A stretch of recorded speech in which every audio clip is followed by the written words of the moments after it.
Hello everybody, I'm Nat Coalson, a photographic artist based in the UK. Welcome to the second video in our three-part series covering the Epson SureColor SC-P700 and P900.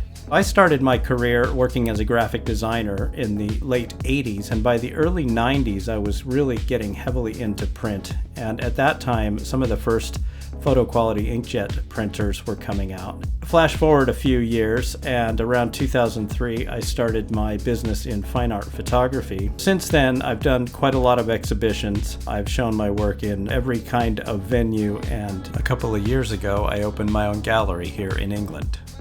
So I do a lot of printing, both of my own work and for my clients. In this video, I'm going to show you how to print from Adobe Photoshop and Lightroom, and also how to use the Epson print layout software. But first, let's talk a little bit about color management. In order to get the best quality prints, you need to be able to trust what you see on screen. If your monitor isn't correctly calibrated and profiled, you may end up with prints that are too dark or the color isn't quite right. These problems are very common, but they can be solved easily if you use the right equipment and procedures. So the solution comes down to using a calibration device. In this case, I'm showing the X-Rite i1 Studio and the i1 Display. You need to have a device to measure your screen or your printed output or whatever you're calibrating for. You can't just do it by your eye, and unfortunately you can't just do it in software either. Now, I wholeheartedly recommend the color management solutions from X-Rite. Your computer has a color management system built into it. Depending on whether you're using Mac or Windows, it may be called something different. On the Mac, it's Color Sync. And a color space describes how many colors are possible. So this means that a device has a color space, like your monitor or a printer, for example, but image files also can have color spaces associated with them. A large color space means there's a lot of colors possible, and a smaller color space means that those colors actually don't exist.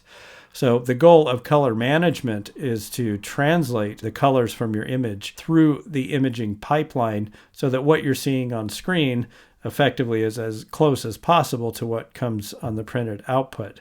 So to get accurate prints, and by accurate I mean that what comes out of the printer is what you expect. I mean, you have to understand that you're never going to get a truly exact screen to print match, because a screen is a transmissive device where it's, putting out light, and a print is a reflective thing where, how the print looks is entirely dependent on the quality of the light, in the ambient light in the environment, and how it's reflected off a sheet of paper. But I can tell you that if you calibrate and profile your screen and you're using good printer profiles, then you definitely can expect to get pretty close screen to print match, at least close enough that you can predict accurately how the print will come out.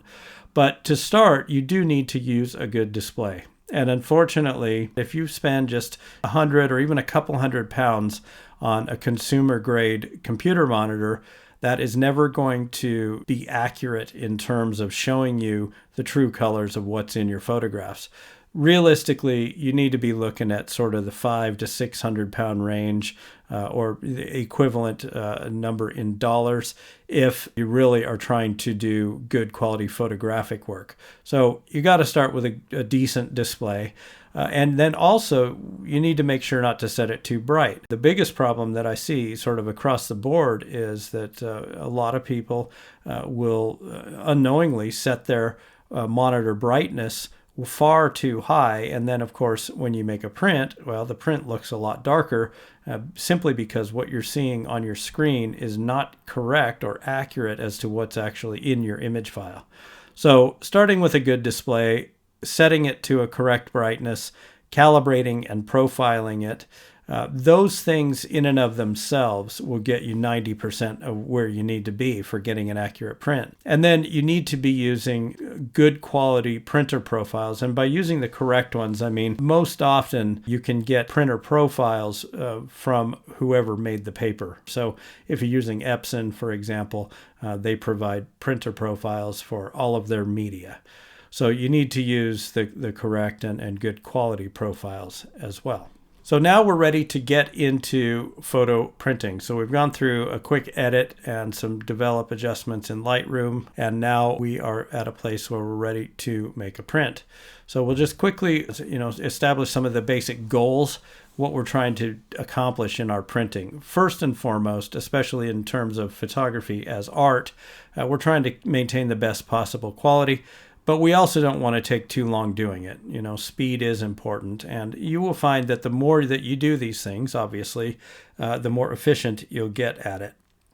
We need to keep our print workflow non-destructive, and any of the other adjustments you'd make in Lightroom or Adobe Camera Raw. You need to be able to change your mind or adjust things as the need arises. You need to have repeatable results. And by this, I mean that if you make a print today that you're happy with, you need to be able to replicate that result, 6 months or years from now, and have a high degree of confidence that the result will be as good every single time. That being said, you need to still have some room for improvement. And as the equipment improves, as your methods and your skills improve, as you're capturing better images, it is reasonable that your print should keep getting better and better. Quick overview of our printing workflow. We're going to finalize the master file where you've got your original, you're making your adjustments directly to it.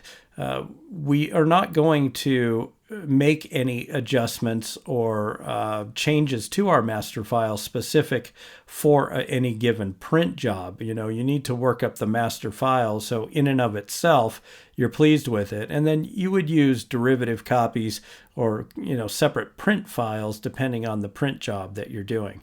So you need to first finalize that master file where you're happy with it on your calibrated and profiled screen.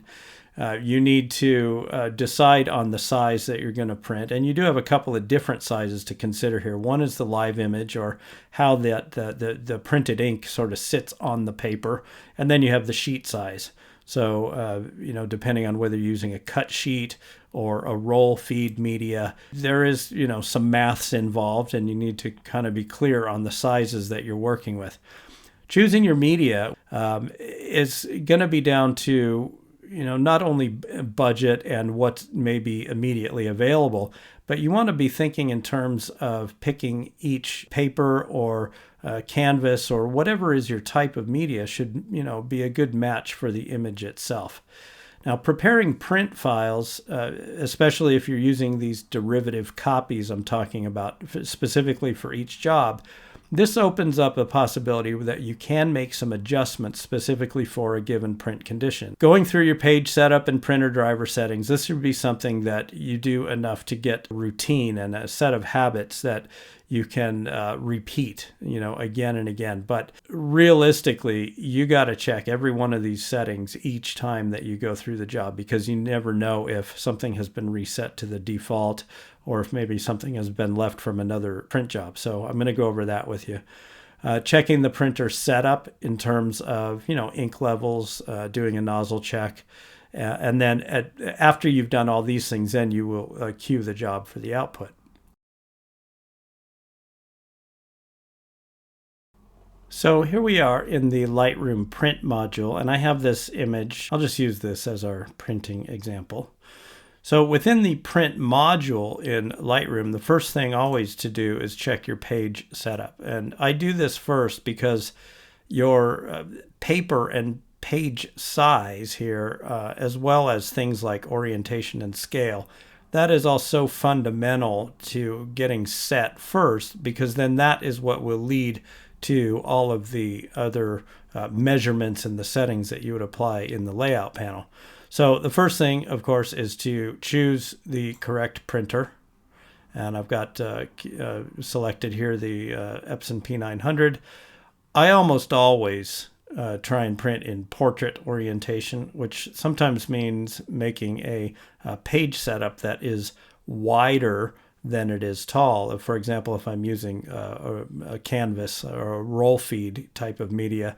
But printing in portrait orientation always makes things a lot easier, because this is generally the way that your paper is going to be feeding through, with the the short side is feeding through the printer. So again, I'll first select the printer, because a lot of the paper options and sizes will be driven by what printer is selected. For this example, maybe I'll just change from A3 and I'll just shift it to A2. Now, A2 is a sheet, and it's going to be using default margins. You can see that with the Epson P900 and P700, the current series of papers provide a lot of different options for how the papers are being fed through, and that's actually selected first here in the page setup. So that's very important, that if you're using, for example, the front paper feeder, that you would select that here. Really important, because the rest of your settings and the printer control panel stuff is going to be all driven by this selection. Make sure that we set the scale to 100, because we're going to have Lightroom, or in the case of Photoshop, which I'll show you next, we'll have the apps can actually be establishing the scale, but we want in page setup, it's going to be going 100%, and we're going to use portrait orientation. So I'll click OK there. Now that I have set the page size to A2, the rest of the setup in Lightroom has to do with how the image or multiple images may be positioned on the page. In this case, you can see on the toolbar here, I've got just to use selected photos, and I only have the one photo selected. But if I select multiple photos, then you see that I end up with a print job with multiple pages. Okay, so I can actually select multiple images here, and then Lightroom will output each one on its own page. That's only because of the way that these settings are placed. If I wanted to put, for example, 4 images on one sheet of paper, then over here on the layout grid, now I actually skipped over one part. I want to make sure you understand this. I am using what's called the single image or context sheet layout style. In a lot of ways, this is the simplest, most straightforward way to lay out a sheet. And especially if you really are just printing one image, then it's going to be a lot easier just to use this one rather than these packages, which are designed for printing multiple photos at multiple sizes. So with a single image or contact sheet, all of the images, whether it's one or more, on a given sheet of paper are going to be at the same size, which for our purposes here is perfectly fine. So to place these multiple on one page, all I have to do is change our page grid. So you see now where I had 4 pages with one photo on each page. Now it's one sheet of paper with 4 images. And then from here, you can just adjust the spacing. Now you can also double click and enter in very precise values here. And most of the time, if I'm being careful and, printing a, proper job, then I will absolutely be super careful and, trying to do my maths as best as I can and add things up here so that your sizes are exactly right. Now, the most important thing in a layout like this, of course, is going to be what's called the cell size.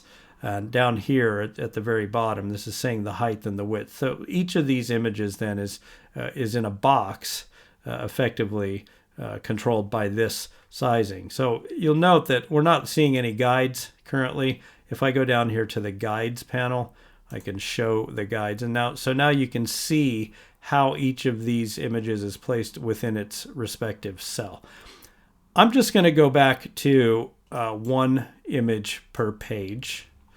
And we're going to say we want to print this, say, at 15 inches high by 10 inches wide.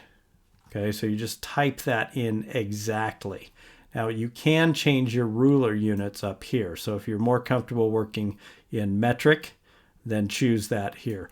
Otherwise, in most cases, I will enter in a specific size here and then adjust the margins depending on this size. But it is possible though, if you start changing these, then depending on the size of your sheet of paper and your margins and how it all adds up, you see how it's starting to change here. So you really got to keep an eye on that. And so the main thing is to set your size and see when I try and put 15 back in, well, it won't let me because these margins up here actually, kind of override everything. So what if I just put these all to their minimum? Every printer is going to have kind of its own defaults for what's the minimum margins, but then at least I can put in what is the exact size, and you'll see that Lightroom places it in the center on the sheet. So for all intents and purposes, this print job is ready to go, right? I mean, let's say we're happy with 10 by 15 inches on an A2 sheet. We've already done the page setup and selected the printer and the paper size. We've set the layout. Just close these panels, and next you go down to the print job panel. Now, first and foremost, we do not want to be using draft mode because, as the name implies, that's not best quality. That's just going to be a very quick, low resolution preview. Make sure that you have selected that it is going to the printer rather than to a JPEG file. Now, print resolution may be a little bit confusing.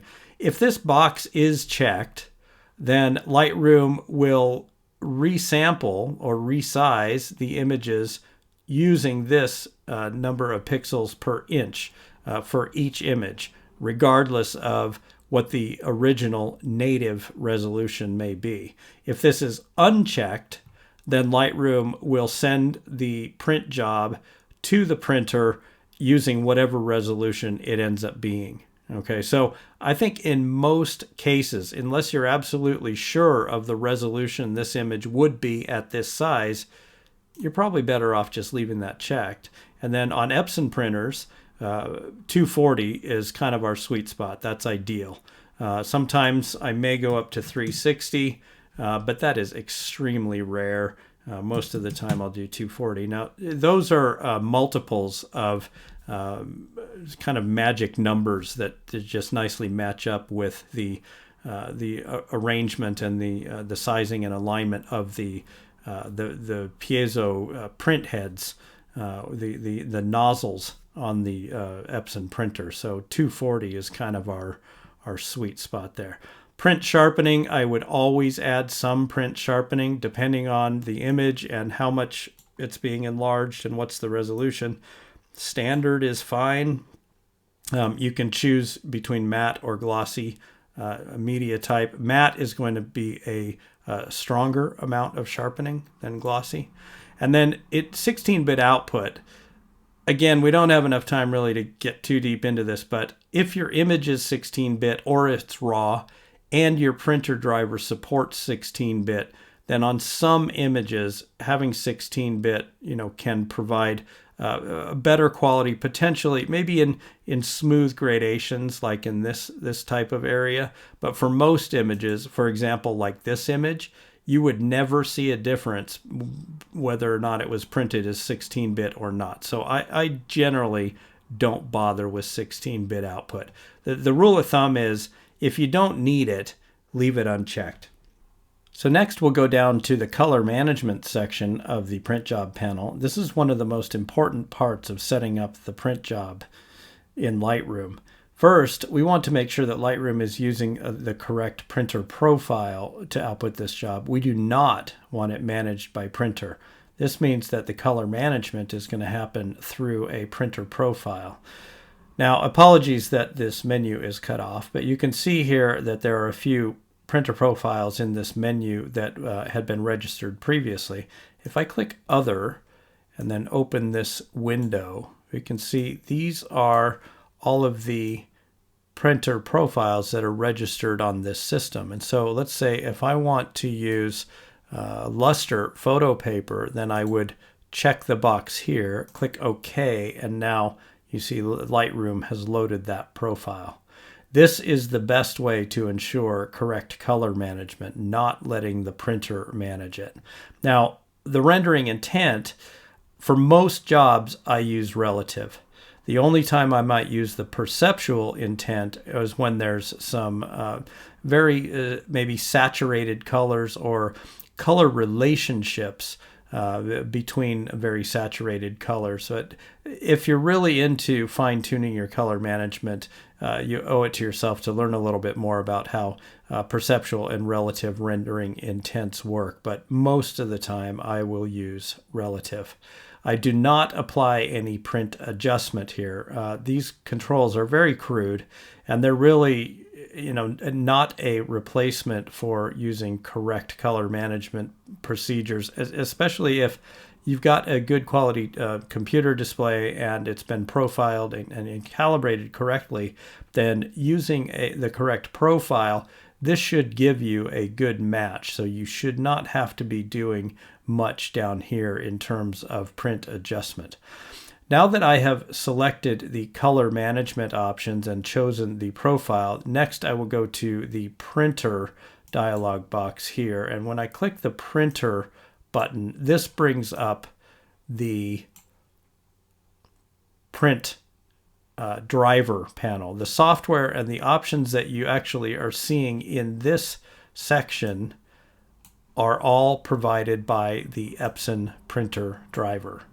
Okay, so the first thing, I have gone down to printer settings, and we want to choose the type of photo paper. Now, on the latest versions of Epson printers, if you choose use printer settings, then the media type actually is determined on the printer itself using the control panel.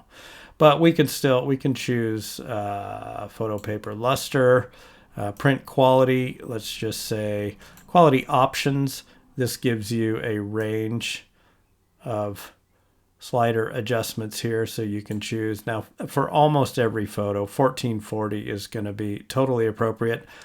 Black Enhance Overcoat is a black boost, effectively, that are with the latest versions of Epson printers. This is an option that lays down some additional gray inks, actually, that will give deeper shadows. High speed means that the printer head will print on both passes as it's going across. Pretty much I'll always just leave finest detail, but these are the settings really that you want to see, that the media type is either selected by the printer, or if you've got an older printer, then you have no choice but to just make your best selection here. Now, as long as this matches up with what you've chosen as your profile, then you should be good to go. And when you go down here and go through some of these other options, again, all of these settings are being controlled by the printer driver itself. If you click on Advanced Color Settings, you'll see that we are using Color Sync. So this is a correctly color managed job. If you come in to your print dialog box and you see anything other than this, then something is wrong. And if you're using the Mac, it could be that that your printer is set up to use AirPrint, and that's not the correct way to do it. I would recommend that you do a little research and learn about how you need to install the correct Epson driver settings, and never ever use AirPrint on Mac. These are the settings that you should see when you come into the print dialog box. And at this point, then, I am ready to click the print button and send the job to the printer. So as you can see, when you've got a lot of images to print, Lightroom can be a great choice. But usually, if I'm just printing one photo, I'll use Photoshop. Now, to print this photo in Photoshop, it takes a different set of steps. So here we have the image opened in Photoshop. And before I go into the print screen, I think I will spend just a quick minute showing you the soft proofing option that I mentioned earlier. So under the View menu, if I choose Proof Setup and then Custom, you'll see that this window comes up that allows me to preview on screen what this image will look like when printed to a certain printer using a certain paper. Here's some that I have saved from before. So if I go to Premium Luster, then you can see that Photoshop is simulating on screen what this image would look like on my Epson 9890 using Epson Premium Luster. And then you can see there's a preview box here we can check and uncheck. So you can see that in the soft proof condition, it's a little bit duller, or not as vibrant and saturated. The color is maybe a little bit cooler. There's a little bit of a blue tint. It's not as contrasty. There is one option here that isn't on by default though, and that's this simulate paper color. That is really important to have on, because you'll see that without simulating the paper color, there really is not much difference at all in your on-screen preview. I mean, you really need to be seeing what is the color of the paper. Now, all of this really is preempted by the need for having your screen calibrated and profiled. If you're not able to trust what you see on screen, then doing a soft proof like this really is not going to be any good. There's no point in doing it unless you have a very accurate display. But presuming that you've used one of the X-Rite products and calibrated, profiled your monitor, and you've set your brightness correctly, then I can tell you that using this soft proof is a really good way to train your eye to seeing how the image will look when it's printed under these conditions. Now, here again is the rendering intent, just like in Lightroom, and you can choose between perceptual and relative, and you can see an on-screen preview of how each of those would look. Now, Lightroom does also have soft proofing in it, and when you soft proof in Lightroom, one of the options is that you can create a proof copy of the image so that you can make adjustments directly onto it. And this gets back to using a derivative files where you're proofing to a certain condition, and then maybe you want to make some slight adjustments, like maybe I'd want to pump up the contrast, or increase the saturation, or take a little bit of that blue hue out. You would do all of those types of adjustments using your soft proof, but you'd have to be doing that on a copy. Again, because we're not going to modify our master file just for this one print job, because there's nothing that says you might not be using a different printer or a printer model or a different paper or some other conditions in the future. So you need to leave your master file intact and only do your soft proofing and any edits based on soft proofing using copies of the files. Okay, so I'm just going to cancel out of this. So we're back to our normal preview here. Now, to print from Photoshop, I'll go under the File menu and go to Print. Now, this brings up the print window. Let me just fit it into the screen here. Okay, so you can see that the print setup is quite different. So the first thing, again, I need to choose my Epson P900. Then, just like in Lightroom, we need to choose that for color handling, we don't want the printer managing the color. We want Photoshop managing the color, and we want to choose the correct printer profile. And we'll do it exactly the same as we did in Lightroom, where you have the profile selected in here. So now Photoshop will send this print job to the printer using the settings contained within this profile. Okay. Now you notice the size. You can see that the image is cut off and it's not positioned correctly on the paper. One of the tricky things about printing from Photoshop, I'm just going to cancel here quickly. One of the tricky things about printing from Photoshop is that you really want to size and rotate and set everything on your image file to exactly what it is that as you want to print it before you actually open that print window, so that what you're sending through the print screen is, that you're not doing any enlargement or rotation or anything like that in the print window. You need to do it on this image for the most reliability. So to do that, I'll go under the image size, and just using our example that we did in the last one, I want to use 15 by 10 inches at 240 pixels per inch. I'm going to use resampling, and I'll just put this on automatic. That's usually your best bet. So 10 by 15 inches, 240 pixels per inch. Let Photoshop resample this image, And there we go. So I'll just zoom in a little bit here. All right, so the other thing is that, as I mentioned earlier, I always like to print in portrait orientation. So to do that, I'm actually going to rotate this. So if I go under the image rotation, 90 degrees clockwise. Okay, and I'll just fit this into the window.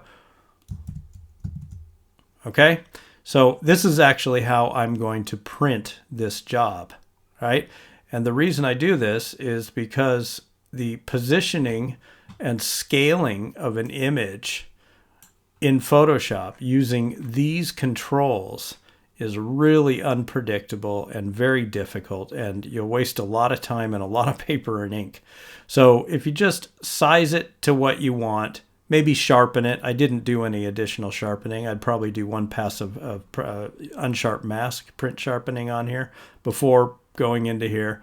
At this point then, because I have selected my printer profile, I'm just positioning it central on the page. I've got the correct printer chosen here. If I go into print settings, then at this point, when I choose my paper size, and again, if I go down to these same options as what we saw in Lightroom, that I can use the printer settings, or I can use luster photo paper, print quality, right? So it's exactly the same. Uncheck that. That black enhance overcoat is probably best only for certain types of images. But this is what you want to see, and it really does look exactly like in the print driver in Lightroom, and it's because we are actually looking at Epson sort of software here. This is provided by the printer manufacturer, not by your print software, but not by Photoshop or Lightroom. This is printer driver stuff. So you would always set this up the same way, and this is what I meant earlier when I was talking about, you know, having a sequence of steps. The way that you set up your print job in the printer driver here, the only things really that you would be changing is your media type, you know, maybe on rare occasion, you know, the resolution or the quality, right? And maybe some of this stuff, but this is all like minor adjustments. Whereas as long as you've got the correct media type selected here, and as long as you have Photoshop managing the color with the profile here, your color will be accurate. And at this point then, I can print the job. So over the years, I've done most of my fine art photo printing from Photoshop or Lightroom. But now photographers have a new option, and it's called Epson Print Layout. So here we are in Epson Print Layout, and you can see that the window interface is quite minimal. I would just point out a few things about the interface to make things a little easier for you. First of all, you can change the size of the window by dragging on the sides and the corner, and you can see all of the panels resize. You can change the size of the individual panels by clicking and dragging on these little tabs in the middle.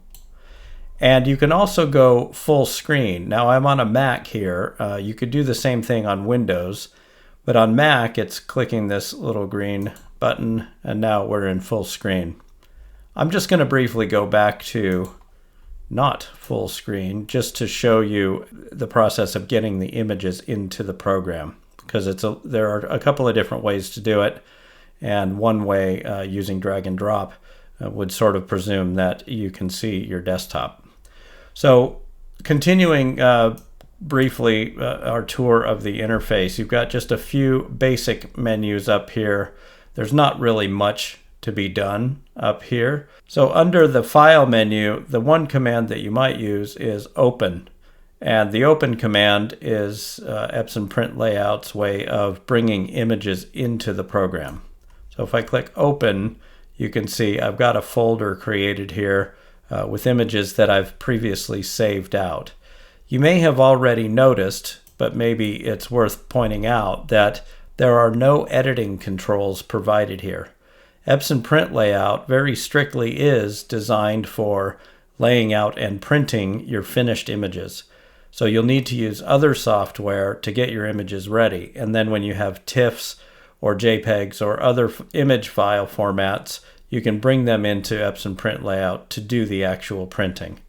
So again, under the Open menu, if I select one or all of the images, you can hold on a Mac the Command key, or on Windows the Control key, and select individual images.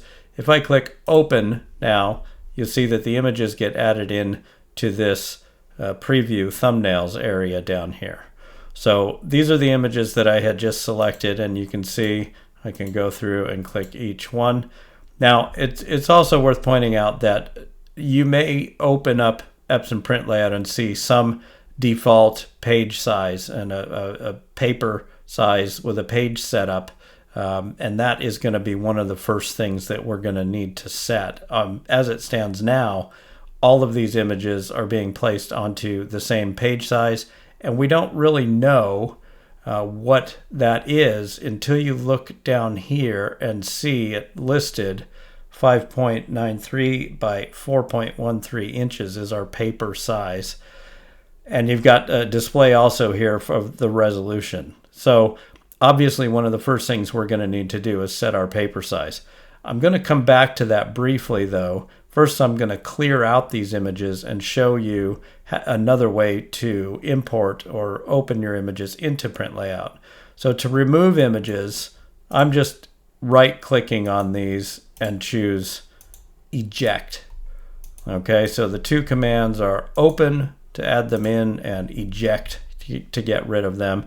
Now you can see I've cleared out the layout, and you can see it says image not loaded. Okay, so the other way to add images into Epson Print Layout is by drag and drop. So here's this folder of images, and I've just opened it on my desktop. I still have the Epson Print Layout window in the background. Now, if I select one or a few images, I can drag and drop them right into this film strip preview area. That sometimes I think is going to be a little bit easier than going to this Open command and then navigating through your file system, but it depends where your photos are stored and how easy they are to access. So I'm going to go ahead and eject all of these again because I do want to bring them all in at once. Okay, so I'll just do a select all, drag and drop, and now all of these images in this folder will be added in to Epson Print Layout.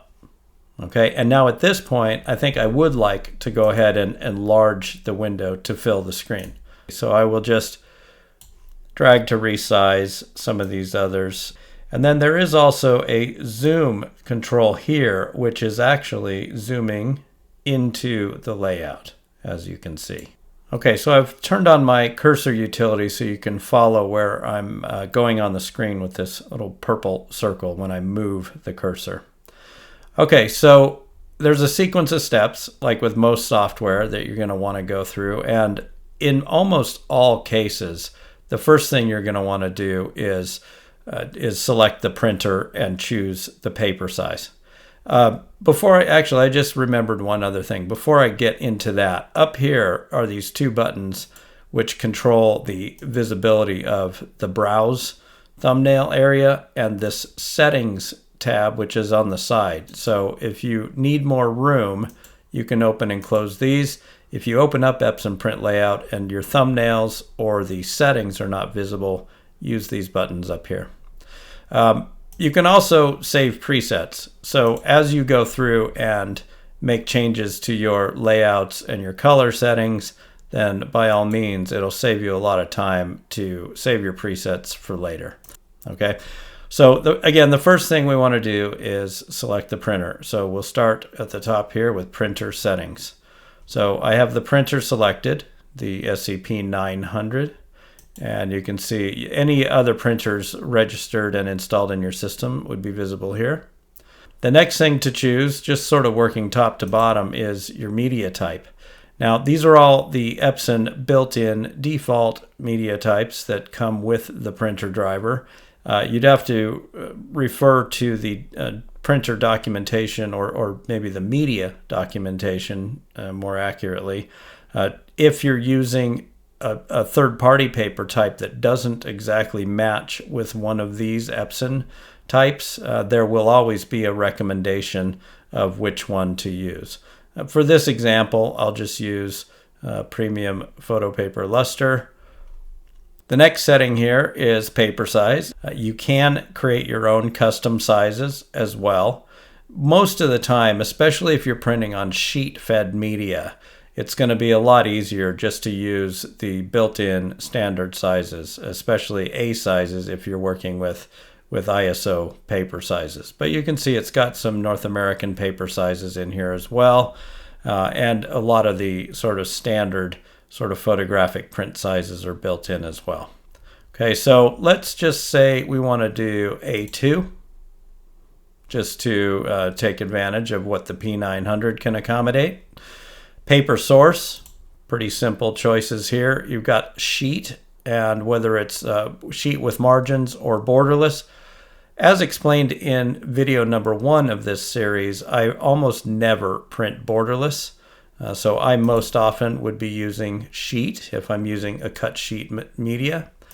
But you can see that there's also options for roll paper, as well as if you're feeding very thick poster board or other thick media through the front paper feeder, then there's options here. So maybe it goes without saying that you need to choose this very carefully, and it needs to go sort of along with what you've set as your paper size. These settings here are going to largely determine the rest of your options and your workflow as for how the images are positioned onto the paper. So the quality setting here, this, if you've been using the Epson driver within Photoshop or Lightroom, you would have seen this before. These are all the most recent, as of the recording of this video, these are all the most recent settings that are provided through the Epson printer driver. And you can see that, there's not a slider adjustment. So you kind of have to do a little bit of research to know what each of these are in terms of the actual dots per inch resolution that's being printed. And then you'll notice here also that there is a special selection for carbon black, which is a special ink treatment provided by the P900 and P700 to really give you the deepest possible blacks. Okay, but obviously that is only going to be really appropriate or useful on certain images with certain papers as well. So I would probably normally use either high quality or max quality. And, this really does bear doing some testing of your own. And your choice here might also depend on what media type you've selected. So if we were to be printing, for example, on some of the newer fine art papers, which generally use the ultra smooth media type, your options are going to be different here. Okay, so you've got standard or max quality because these are tied in to the media type.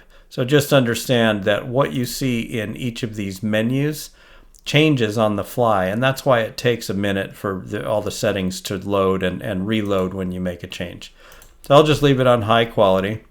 There's another option provided with the latest model of printers and the drivers, and that's black enhance overcoat. Again, similar to the carbon black, this is to boost your blacks, and I would encourage you to do a little more research on your own as to what type of circumstances this is going to be most appropriate. It's a little bit outside the scope of these videos. Okay, so that is the printer settings panel. I'm just going to close this up now, and we'll go down to the next section, which is layout.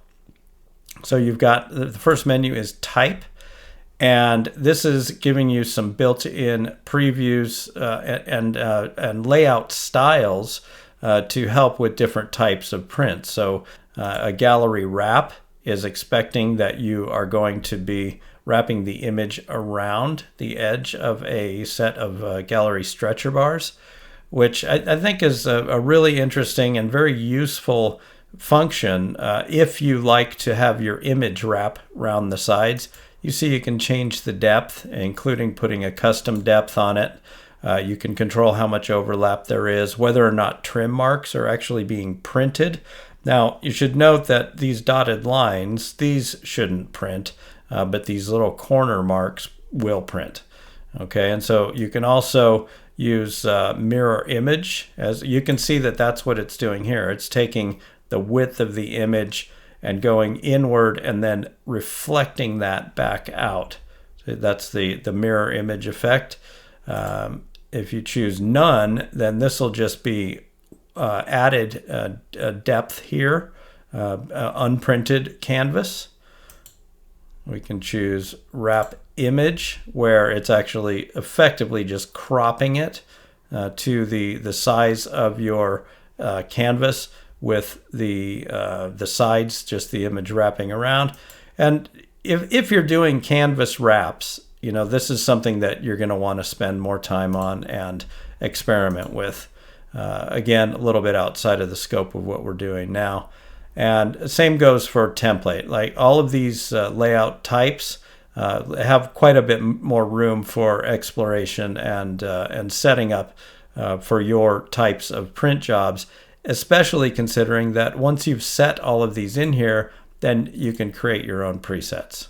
Okay, so again, we're just going to use standard orientation. Now you can see orientation is the orientation for how it's shown on the screen, as well as how the images are placed onto the page. And you can see that as I choose a portrait oriented image, it does change the orientation of the preview. And here's a square one, and you can see that it has automatically selected portrait orientation. Okay, so the software is pretty clever in knowing or assuming that the orientation that you bring the image in, that is the orientation that you want it printed. And the idea here is that the image would be, each image would be positioned on the sheet to, you know, match the long side to the long side.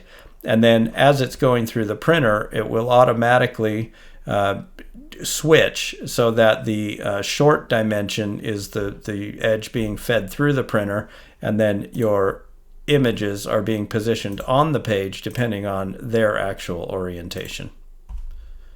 Okay, you've got an option for scale to fit here.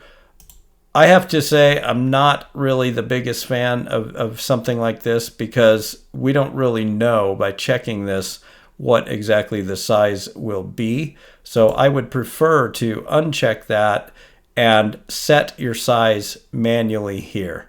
So you've got a couple of other measurements here, left and top. These are margins, right? So as I enlarge these, I mean, they're going to be tied to the size as well, so there's only so much you can change without changing another one, right? So you work these sliders sort of together to get the positioning that you want. Now, dragging them is not always going to be the easiest way. If you know the exact size that you want to print these on the sheet, then your best bet is to just enter them in.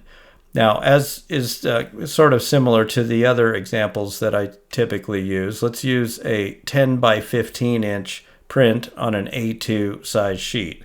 So in this case, and I have only just randomly sort of stopped or selected this image as my example. There's nothing sort of unique or special about this one. I would point out, though, that this one is a 2 by 3 aspect ratio, which you can pretty clearly see. So I'm going to be using the 2 by 3 aspect ratio for my sizing, whereas this one is not a 2 by 3 aspect ratio. So let's just see what happens if we set our width and height to 10 by 15, which is a 2 by 3 aspect ratio. We now go back to this one, and you can see that it has its own settings. So that really illustrates the fact that each image in this print job can have its own position and sizing on the sheet of paper, which can be pretty handy if you are really trying to queue up a print job and do a whole lot of images at once. So what you would do is go through one at a time, each image, and set your parameters here. Like let's say I want this one 18 inches by 12 inches. And let's choose centered. Okay, so that is that one at 12 by 18. This one, let's say we wanted at 10 by 15 centered. Okay, now you think, well, this one I want the same as the previous one. So I think this is a good time maybe to create a preset. So I'll create a new preset and call it 10 by 15. And of course you can name these however you want. I'll call it 10 by 15 landscape. Okay, now when I get to this one, I can just choose that preset. Okay, so presets are really going to make things a lot faster for you, even within a given individual print job. Okay, here we are back to a vertical. Let's say I want this one to be 12 inches by 18 inches high, and again we want to just center it. So you can really quickly see that as I go through the positioning and sizing and scaling, all of the measurements are very specific to each individual image, which really can be a huge time saver. This is actually quite a bit more flexibility than even what you get in something like Lightroom, where setting up a print job in this way with different sizes and aspect ratios would be quite a challenge within one given print job. Okay, so one other thing that I haven't pointed out is that you can also print an additional color in the margins. Again, this is going to depend on what is the size of your image on the sheet, and what are you going to be doing with it in terms of mounting and framing. So let's say we want this one at 12 by 18 and we want that one centered. Okay, so you can see that it's really pretty easy to add an additional color as a border or a background in your margins. Okay, so let's just say I've gone through all of my images, and I haven't because I don't want to take the additional time now. But let's say I've gone through and set all these. I'll at least do this one as centered. Okay, so now that we've gone through layout, this section is all about color management. And we've touched on color management a number of times in earlier videos.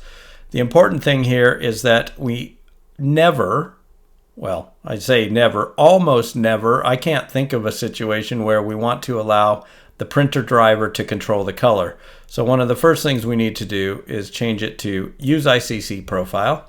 Okay, and then you can see that the print layout software is pretty clever in that it has an auto select. It based on your media type up here. If you've chosen a certain, especially Epson printer media, then leaving it on auto select is going to select the correct ICC profile within your system, assuming that it can find it and it's installed. Rendering intent, as I've mentioned before, is something sort of for your own study and your own testing, whether you prefer one or the other. I almost always print with relative colorimetric. That's worth a little bit more research on your part. Always, always, always, black point compensation must be turned on. Okay, so under ICC profile, if I wanted to choose a different profile, I can do that here. Let's say that I was actually printing on a third-party paper, but that it was a good match to the Epson Premium Luster. For example, over the years I've made a lot of my own custom profiles, for Gold Silk and some other third-party paper brands. So I've gone through and made my printer settings. I've done my layouts. I've selected to use a profile. At this point, it's also worth considering, would I want to save another preset for this? And then I am ready to click print. Although you will note that there is an option for how many copies here. When I click the print button, you can see that it is actually sending the print data already. So this is effectively bypassing all of the printer driver settings, which normally would be the place where you'd be making all of, not so much layout, but certainly printer settings and color settings. Prior to Epson Print Layout, all of these were what you would do in the printer driver settings. You can see that the printer driver is effectively self-contained within Epson Print Layout, and so when you click print, it is going to the printer and we'll start queuing the print job. These examples I've shown you in Epson Print Layout were all based on using a single image per sheet of paper. But you can also create layouts with multiple photos using drag and drop. Once you've made your prints, you may want to think about mounting or framing and presenting your work, and we'll look at that in our next video. Thanks for watching.